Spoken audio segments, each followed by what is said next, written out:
cannot do any more harm than has already happened to the Conservative Party. And in some ways, it's therapeutic. You can't just be polite and guarded in your comments as you can in normal political circumstances. The party's been slaughtered. And here for the Crick of it. Good evening to you. Good evening. We need some theme music for you, Michael. Fresh off the bat, we are going to discuss NATO with Malcom Rifkind, former Defence and Foreign Secretary. But let's get your opinion, first of all, from what we're hearing from Kemi Badenoch. In fact, 2 new pieces have gone up on the Times website just in the time that we've been on air. One is something penned by James Cleverly, the Shadow Home Secretary. Just to kind of sum that up for your listeners, he's calling for Conservatives to unite to win back the public's trust. He's written something very grown up, essentially, something very unlike what we've heard from Suella Braverman today. To give you the simplest explanation of that, you can read it for yourself, of course, that James Cleverly writing for the Times tomorrow. But what's really remarkable is this new exclusive from Stephen Swinford. And he reports what Kemi Badenoch has had to say, using the first meeting of the Shadow Cabinet to criticise Rishi Sunak's election campaign.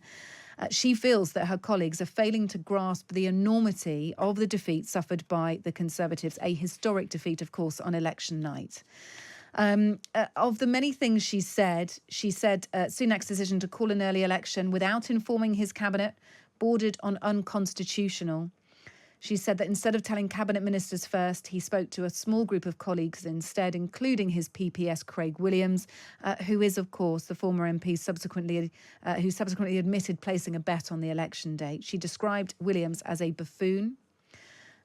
She said that colleagues like Penny Mordaunt would still be MPs today if Rishi Sunak had not returned early from D-Day commemoration. So in other words, it cost them serious votes and serious personnel. She said the Tories were still clearly traumatised. She's accused Suella Braverman of having a very public nervous breakdown. Of course, we've heard those comments from Suella Braverman at the Conservatism conference. She said Rishi Sunak should stay on to ensure an orderly transition to his successor. And she was said to be speaking for colleagues, particularly former ministers who'd lost their seats. She spoke of the importance of shadow cabinet discussions not being leaked. Oh, there's a sense of irony there, isn't there? We know that she is one of the hot favourites for leadership. We know she's always brutally honest. This is trademark Kemi Badenoch. Has she gone too far, Michael? I think she might have done. I mean, I think that's been her problem over the growing problem over the last year or two. She's just too abrasive. She earns a lot of respect for it, though. Well, yes and no. And whether she will earn respect from her Conservative colleagues, I'm not sure. I mean, as to say it's unconstitutional for Rishi Sunak to have called the election without consulting colleagues.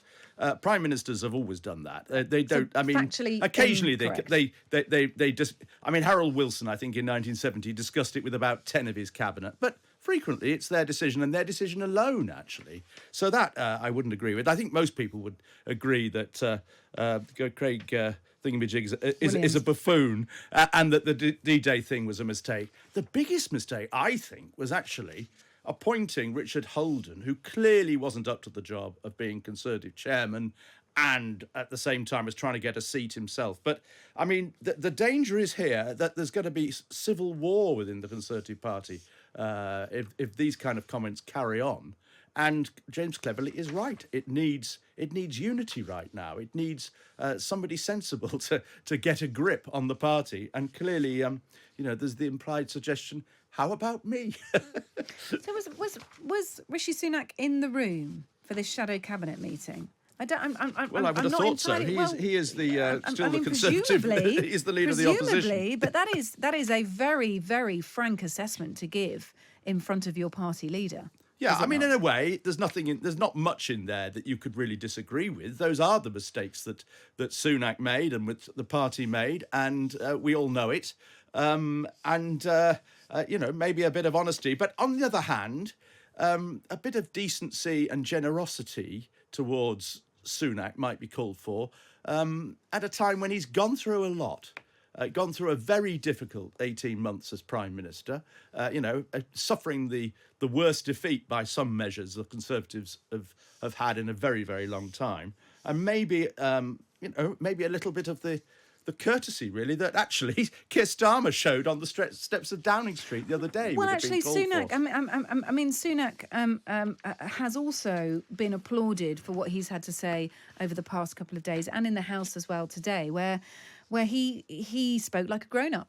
Yeah. And, talked about working together, respecting the decision of voters. Just compare that with what we're hearing from Kemi Badenoch in the shadow cabinet I know. meeting. I mean, you've got to remember that when MPs first come back after an election and they make these preliminary speeches before the King's speech and so on, they're often very nice about each other, and it's all very jokey and lovey-dovey. And, you had Nigel Farage being nice about the Speaker and being self-deprecating, and it doesn't last. As soon as they get onto the King's speech and some meat of policy, they'll be at each other again. I tell you, the real test of decency and generosity and honesty is how many of the MPs who have lost, which who are predominantly Conservatives, of course, will be willing to help, to give advice to their successors as to what is the best way of serving that constituency.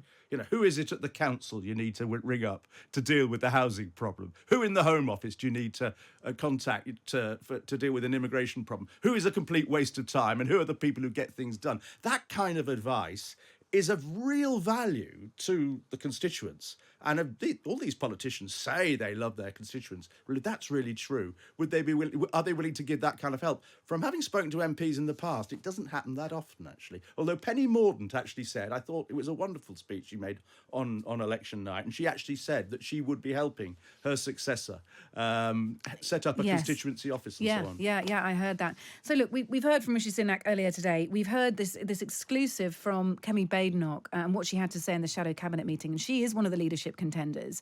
We've also got James Cleverly writing in the Times, but he also apparently is weighing up whether to make a bid for the Tory leadership, something I thought he'd stepped away from. But according to Stephen Swinford, it says here he is weighing up whether to make a bid for the Tory leadership. And you have to wonder whether Kemi Badenoch has done herself any favours with what she's had to say. Yeah. Will her frank honesty be appreciated by her colleagues and see that as a good reset point, or will she be criticised for kind of tearing to shreds into the party at a point when they are already vulnerable? I think if it was as described by Stephen, it won't have done her good. But it may well be that there's another side to it. But I think Cleverly is cleverly placed right now as that sort of somebody who's held two of the three major offices of state, Home Secretary and Foreign Secretary, regarded as doing a pretty good job. The problem about becoming Conservative leader right now is that the odds on actually becoming Prime Minister aren't that high. It's going to be a slog. But hey, yeah, okay. A man called Keir Starmer thought that 4 years ago, and look what happened to him. But he was always presented as the new wave of Labour. He was always presented as someone who was going to get them back on track. Obviously, I don't know how high expectations were. I think there were certain people in the Labour Party, for instance, friends of West Streeting, shall we put it that way, they assumed that Keir Starmer would do it for a few years, lose an election or two, and that their man would then become the first person to be Prime Minister. I think if you spoke to Labour people, at the start of 2020, when Keir Starmer was elected, and you told them that he'll be back with this massive majority, they would have been astounded. Gosh, OK. Well, look, we've also been speaking to the newly elected chair of the 1922 committee, Bob Blackman, this evening. Of course, the 1922 committee of Tory backbenchers, one of their roles is to decide how leadership elections will work. It doesn't appear as if anything will change. And of course, this means the Tory membership will be involved in whoever becomes the next leader of the Conservatives. The interesting question, there's been a lot of people suggesting in the last few days that if only we could get rid of the members from the leadership election. In fact, people have been saying that in the Labour Party over the years as well. And the trouble is, it's once you've given people democracy, it's very difficult to take it away again. And of course, right now, the Times this morning, my own research carried out by Conservative Home, suggests that the MPs in Parliament more to the centre of politics, the Conservative MPs in Parliament, are more to the centre of politics than the ones were in the last Parliament. In other words, the great culling of all those Conservative members has got rid of a lot of right-wingers, and quite a few of the new ones are sort of centrist Conservatives or even on the left.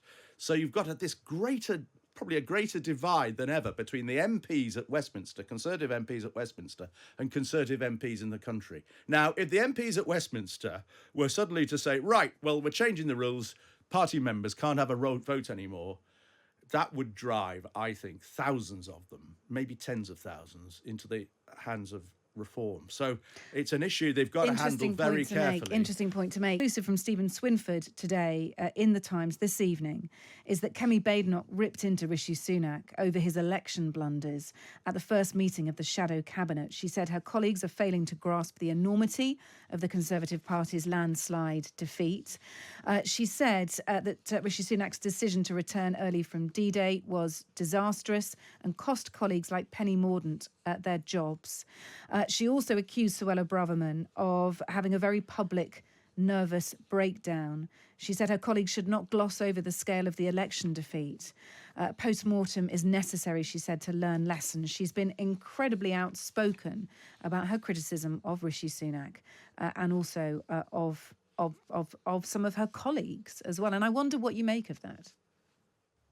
Well, if you're asking me my view on that, I haven't seen the whole text, but it is inevitable and not unreasonable that the Conservative members of Parliament, the shadow cabinet, should speak pretty clearly if they feel strongly about what they're saying. Now, we've got to get, first of all, an analysis of what went wrong. Most of us will have our own views what went wrong, and we're not terribly surprised by the outcome. We saw it coming months ago. I don't just mean me.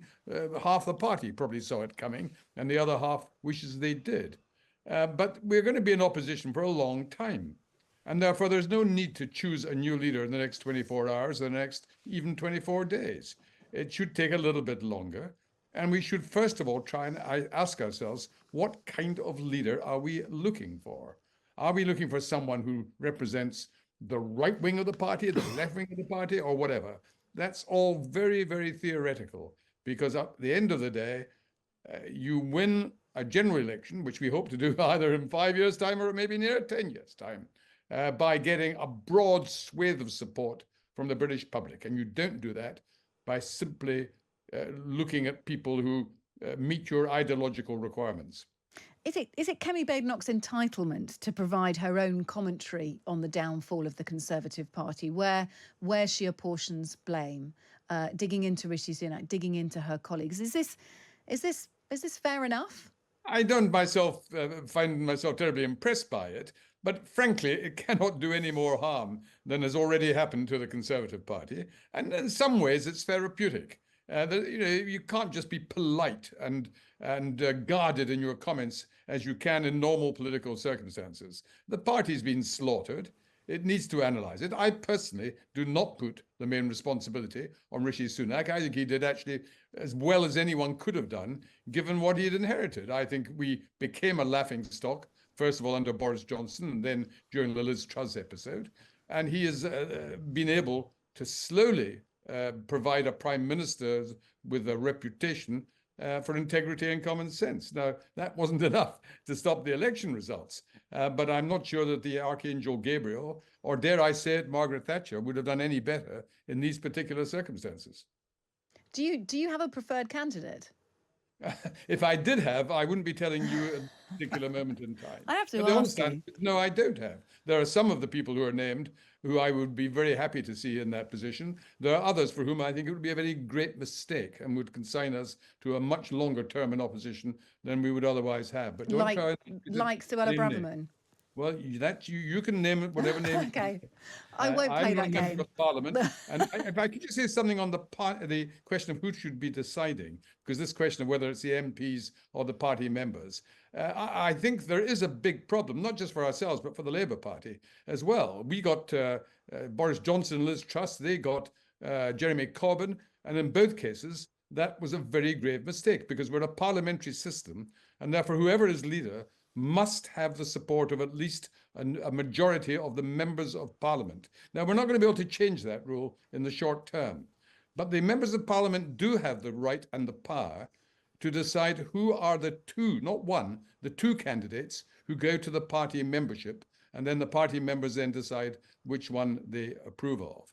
The members of Parliament, if they feel there are candidates whom they could not support as Prime Minister, then they must make sure these are not the names that go to the party members. They have that within their power.